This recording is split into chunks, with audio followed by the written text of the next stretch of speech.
am super stoked about this week's guest. I had the luxury, I guess, of meeting you through my husband, and since then have had the opportunity to be in your presence live at your boot camp. So I'm so excited to be joined by Ben Newman today. So thanks for being Amanda, here. thank you so much for having me. Yes, I heard so much about you from when I met Justin years ago when he brought me in to speak to the SWAT team, and I got to blow stuff up with him, and going into compromised buildings. I mean, I never thought I'd get to do stuff like that. It was awesome, and so I heard about you and the family then, but for you to come to St. Louis and for us to all spend time together, it was amazing. So I'm very excited to spend this time together. Yeah, likewise. I'm not going to lie, when you just said all of that, though, I'm really grateful that that part of our life is over. I'm like, oh, like I felt like my heart start to race again. And I'm like, oh, it's nice to be beyond that now. Nice to know, like, your Um, husband's going to go speak or he's going to go impact people, but like they're like his life, he's going to be okay. yeah, there's no bullets flying or anything that has to happen to make that go down. So for my listeners who may not know who you are, will you just maybe give us a short kind of rendition of how you got to where you are now doing the work that you do? Yeah, I would say I'm going to use a term that my mentors and coaches I've had in my life have used. And I want to share this no matter what you say or try to promote about this episode. I still have two coaches. I'm reading books every single day. I'm trying to figure out what it looks like to be your best. But I've been blessed to have mentors and coaches my whole life to help me through what's really been a life of adversity. I believe we all have a story, we all have challenge, we all have adversity. How we respond to that challenge and adversity determines the story that we write. And I had to face it fast. My mentors have called me an old soul. My parents were divorced at 6 months old, never knew them together. Several years later, my mother was diagnosed with a rare muscle disease that there's still to this day, there's no cure for. And my mother was this fighter of life. I mean, she was this vibrant teacher and lover of people, yet she was battling this disease, amyloidosis, that was eating away at her muscles before my eyes. I was a little boy. And it got to the point where we had 24-hour nursing care in our house. My mother would come to the dinner table with an IV stand. Sometimes it took one nurse, sometimes it took two. But she would make it to the dining room table to ask me how my day was at school. And my mother kept a journal. And my mother was an example of these two little eyes watching somebody go through pain, but knowing you could still show up in life. And my mother passed 11 days before my 8th birthday. And I know that might not be what people thought they were going to hear this fast into the interview. But the reality is, my mother's pain, the challenge I've gone through, and how she made a decision to live her life is now an example for me as a father and as a husband and as a coach that I can fight through adversity as well. And there's perspective that I don't really have bad days. And the bad days, yes, I don't like them, and there's challenge and adversity and I go through, but it gives me perspective. And that's how I choose to show up every day, is to fight and to be the best that I can be, because that really, to me, is what defines winning, is our ability to be your best one day at a time. Yeah, such a powerful story. I mean, before we go into like your work specifically, what I think I hear from this, and a message that I want to just double down on, is the cliche, but more is caught than ever taught. I guess parents, how much emphasis do we put on our language and what we're going to tell our kids, and the no's and the yeses that we give them? And truthfully, what you were able to glean in that short time is like everything about what she embodied is what really created the character that you are. So if you're doubting yourself as a parent or even as a coach or practitioner, it's like what you're doing matters way more than what you're saying. It's so true, and we're all setting an example for somebody. And just to be direct, right? I know it's the Best Damn Coach podcast, so it's like if we're in this business together, like, I don't believe in competition. Nobody's my competition. I all want you to have the biggest and best thriving businesses making an impact. But I'm going to be direct because I care that much. And I promised Amanda I'm going to let this vein pop today. And it's not me yelling at anybody. It's my passion for life. But when that vein pops, it means that I care deeply about something. And you have to be the example as a coach. And you can't possibly hold somebody to a standard or hold them accountable if there's areas of your life where you're sloppy or undisciplined. And that's not just being a coach. That is for our kids. That, like, my little eyes watched my mom. And so for each of you, like, you have to say, like, am I actually being the example that I want to show my children? And look, nobody's perfect. I have to apologize to my kids. I'll get a short fuse sometimes. They're like, why do you keep doing that? And then you come back, it's like, okay, daddy could have handled that a little bit better. I'm sorry. I love you. But like, you got to stop doing that. And so, like, we're all going to make mistakes. We're not going to be perfect. But when it comes to you being your best, if you're skipping workouts all the time, guess what? Your kids may skip their workouts.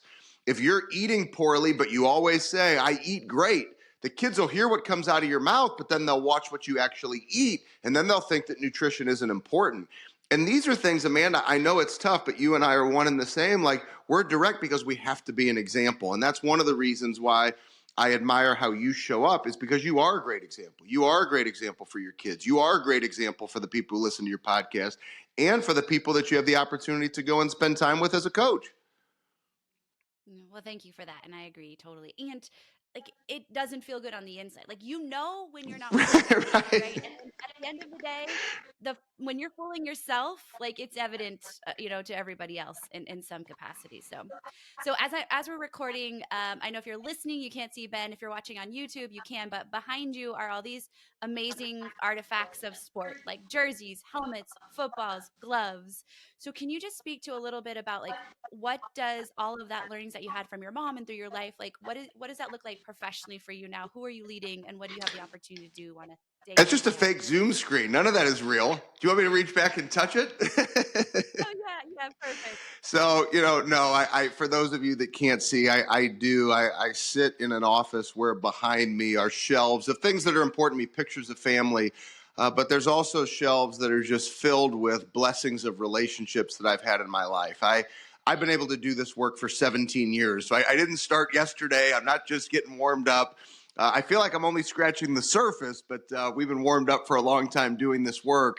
And I've been blessed to work with some of the highest performers in the coaching world, in the sports performance world, professional athletes, collegiate athletes, as well as in the corporate space. And so all these shelves are made up of people that, I have a great relationship with. So there's signed jerseys, there's championship rings, and that's what I define life by, is your relationships. That to me is the winning. When somebody signs a ball and they put specific things that have impacted their life, and then you realize it's an iron sharpens iron. Like, I could sign a football back to them about how they've impacted my life. That's what all of these things mean to me. It's each of them tell a story, and each of them are part of a relationship. And that's what I love, just being able to serve every day and help people think differently and show up differently in their lives. Yeah, such a beautiful way to frame it all, just to say you're pretty freaking amazing. Thank you.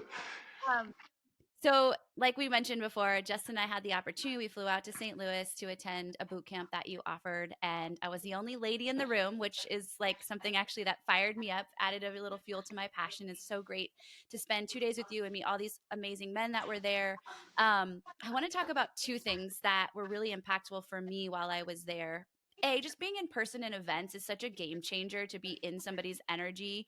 And so if you're somebody listening that still hasn't invested in themselves to go and, like, be in an event, I really encourage you to just be in that energy. But one of the things that you really doubled down on and shared is the concept you call the burn, right? And I think we can kind of understand what the burn means in some, just in the words, but I left there having, like, this deep search of what is that, Mm, because I think what fueled me 2 years ago, or even a year ago, is not what was continuously fueling me. And I think somebody even mentioned that day, and I had to seek that out. Like, I didn't lose a family member early like yourself or my husband. I don't have what I would quote unquote some traumatic experiences. So I was like, why am I showing up every day to actually do this thing? And my end all, like, clarity around it was not even about my kids, which I thought, oh, it's going to be about the kids. It was actually for me. mm, Like, the burn is that I don't want to disappoint myself every mm. day. And that to me is a bar that really, I set that, like, I'm at the end of the day, I'm the only one who knows if I did the things I was said I was going to do. And that matters most of all. So I share that because I'd love for you to just hit that concept. Like, what does the burn mean to you, and why do you think it's important in the coaching that Well, you do? first, let me start where you finished, and then I'll come back to the point of the burn. People do see my background in these championships, and they know that I've worked with Fortune 500 companies and helped them elevate and drive continual peak performance. But for me, winning is your ability to look yourself in the mirror one day at a time and say, today I gave it my very best. And if you have the ability to do that, nobody can ever take that away from you. And you can never ask any more of yourself than your very best. And when you do that one day at a time and stack those days on top of each other, the byproduct is winning at very high levels. Now, in order to drive that continual peak performance, to commit to living to a standard every day, which is not easy, I believe we have to have this burn. And so for me, that burn is my mom. I shared it earlier. I mean, when I think of my mother coming to the dinner table with an IV stand, who's going to say anything to me that's worse than what I saw with these two eyes before I turned 8 years old? And so that's given me a burn and a fire inside of me that actually ignites my why and my purpose, which so many coaches talk about why and purpose. It's so important, but they forget the burn. It's the burn that ignites it. And then that is what causes you to be disciplined, especially on the days that you don't want to do it. So when people hear me talk about standard over feelings, don't allow your feelings to dictate how you show up. Yesterday was a bad day, leave it behind you, attack today. Yesterday was the best day I've ever had.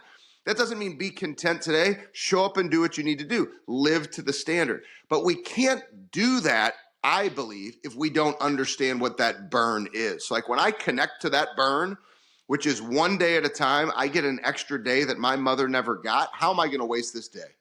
My mother passed away at 38 years old. I'm 44. I've been given 6 extra years that my mother never had. One day at a time, I will not waste a day. My days aren't perfect. I make mistakes. I still need to have coaches and mentors to pick me up off that mat of life. But I promise you, I'm going to attack every day and give it my best. Yeah, so spot on.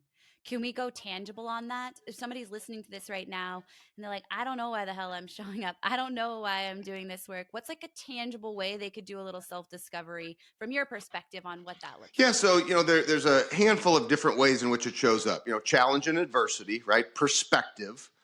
Certainly, you've shared yours. It took coming to the boot camp and being able to really dive into it. For some people, it's sacrifice. They say, "Well, mom and dad sacrificed for me. There's no way I'm going to waste their sacrifice." I understand. There's other individuals who say, I'm sacrificing for something. Maybe it's those two little eyes that are watching you, somebody who, like, I'm making a sacrifice for them. I better choose to be my best. For those people who struggle, it's not perspective, it's not sacrifice. I always encourage people to answer this question: grab your future and bring it to today. Now, I always want people, I'm more of an emotional guy. You know that about me. Like when you get me, I'm going to pour my heart out in to our time together. But there's some people who maybe it needs to be materialistic. So I say, well, grab your future and bring it to today.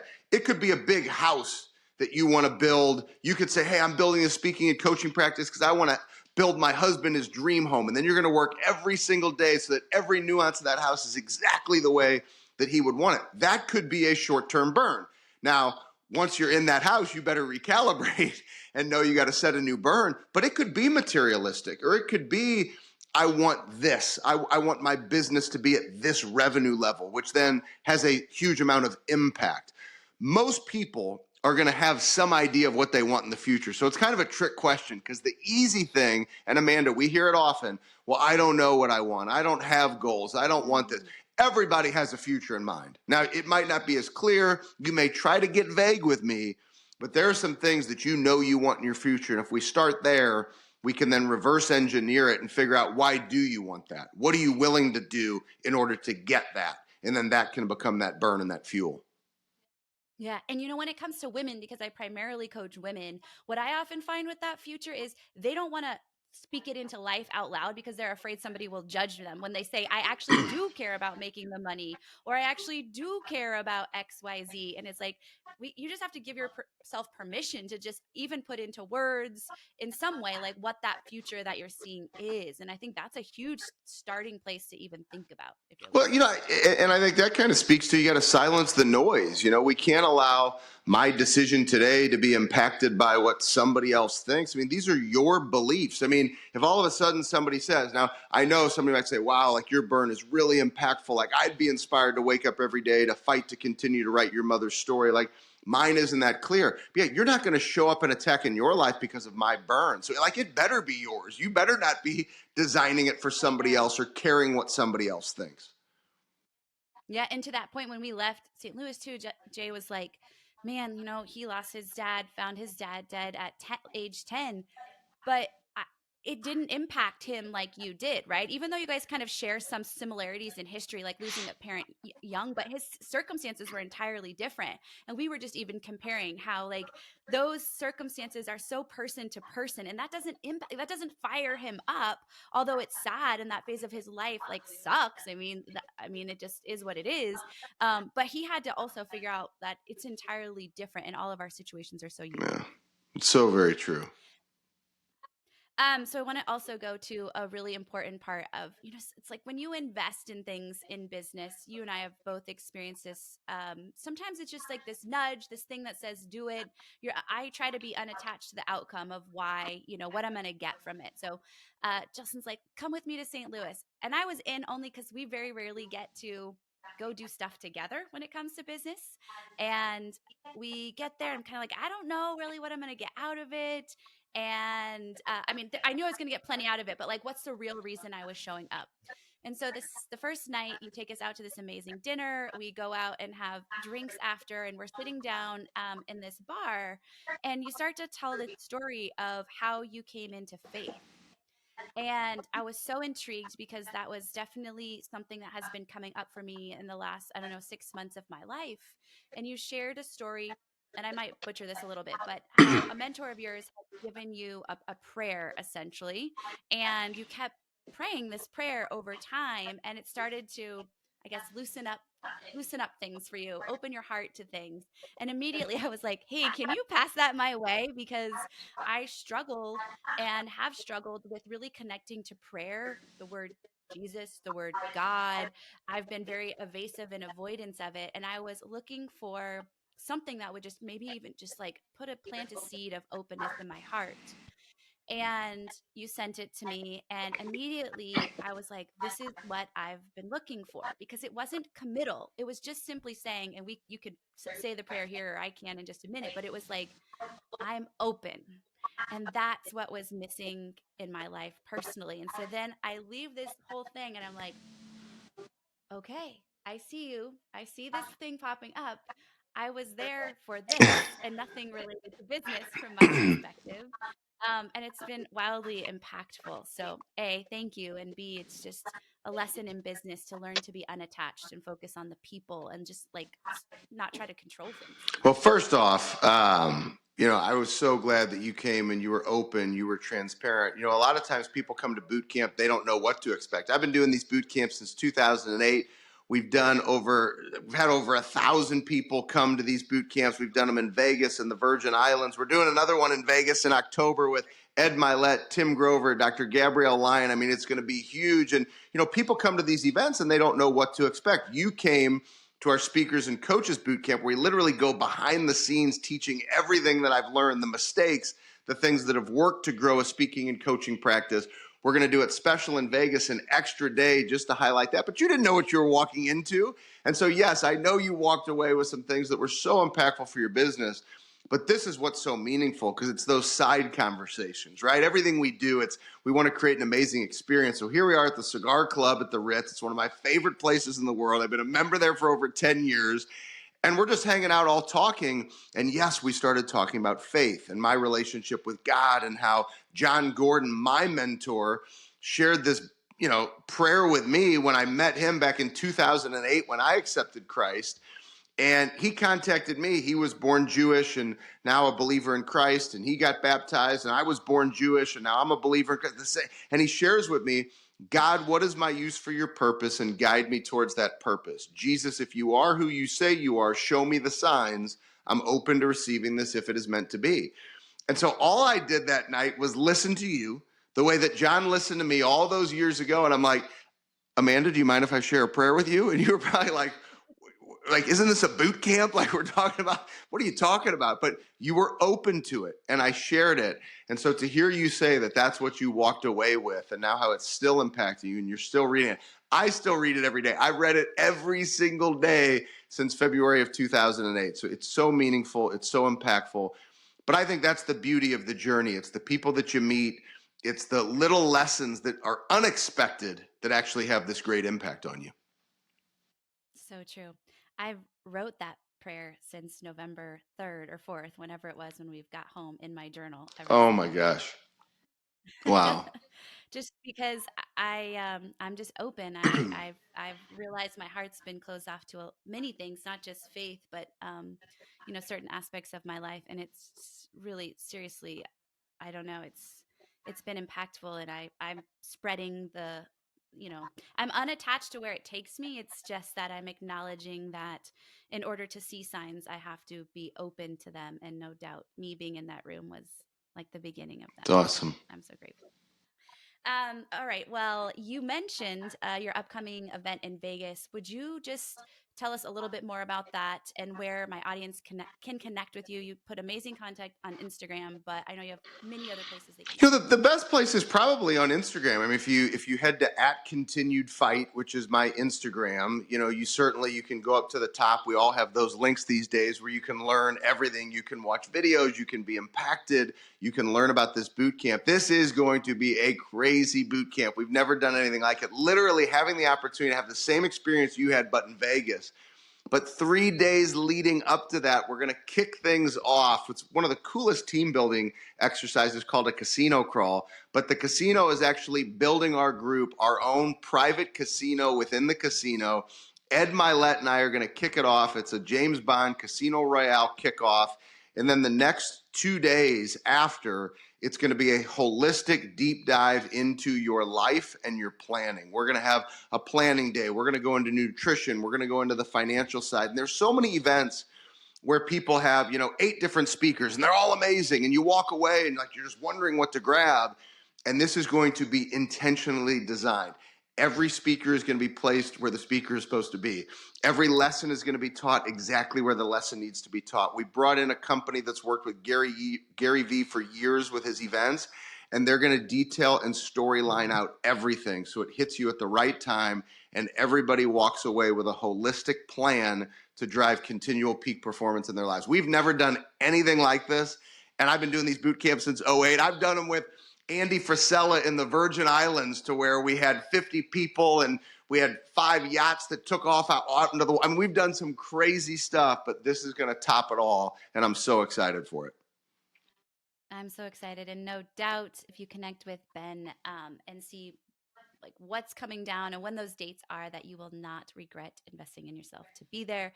Ben, I'm so grateful that you carved out the space to connect and to share. And my time with you was extremely impactful. And so I know the listeners are walking away with the same. So thank you so Well, much. thank you so much for having me. If I could just share one thing, it's the greatest life lesson I ever learned. It came from my mom, and I think as coaches and as leaders fighting to be an example, it's so important. I'd be remiss if I didn't share this. So thank you so much. Thank you to Justin. I appreciate both of you. Greatest life lesson I've ever learned. It's not how long you live, it's how you choose to live your life. So if we're going to be an example for others, we have to choose to be our best one day at a time. Yes, no doubt. Thank you for that little ending. That's just the cherry on the top. So, thank you. And everything that Ben shared today will be, of course, in the show notes. And if you have any questions, I really encourage you to reach out to Ben directly, send him a DM. And again, thank you for being here with us. And Ben, thank you for joining Thank you me. so much, Amanda.